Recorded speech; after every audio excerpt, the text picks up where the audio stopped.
Ko'rayotganinglar Navo programmasi. Navo programmasi jamiyatimizning taraqqiyot ehtiyojiga mos holda yo'l qo'yilgan bo'lib, bu sahna sizning naqshi musiqa jihatdagi talantingizni joriy qildiradigan, sizni to'nitadigan yaxshi sahnadir.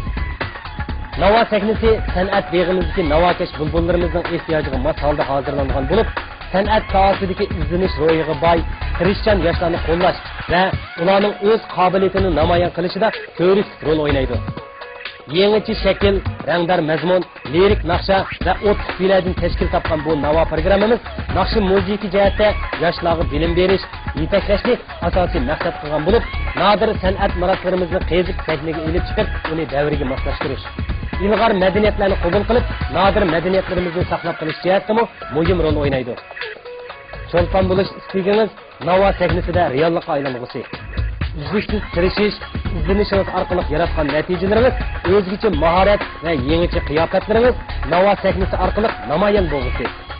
Navo sahnasi sizning, bizning, jumladan hammamizning qalb navosiga aylangusi. Mayda, bayatdan men she'r to'qidim. Endi naqsha aytaman. Voy, o'zingiz ijod qilgan naqshimi? Hay. Bu nayti yaxshi naqsha. Mushu naqshini anglab kimning ijodiyati ekanligini deb bersangiz bo'ldi, qanday? Bo'ldi.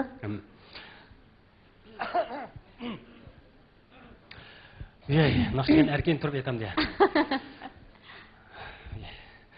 Bo'ldimi ya? Bulbullar sayrişar, gülşenler arar.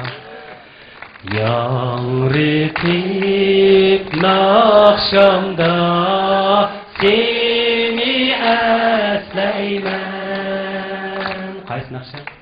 Kimning ijodiyati? Buni hamma odam biladi qaysi.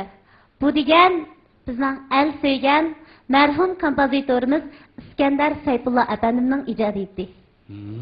To'g'ri topaldimmi? To'g'ri, bir marka. Bugun bu naqshini yana bir odam aytmoqchi. Kim u?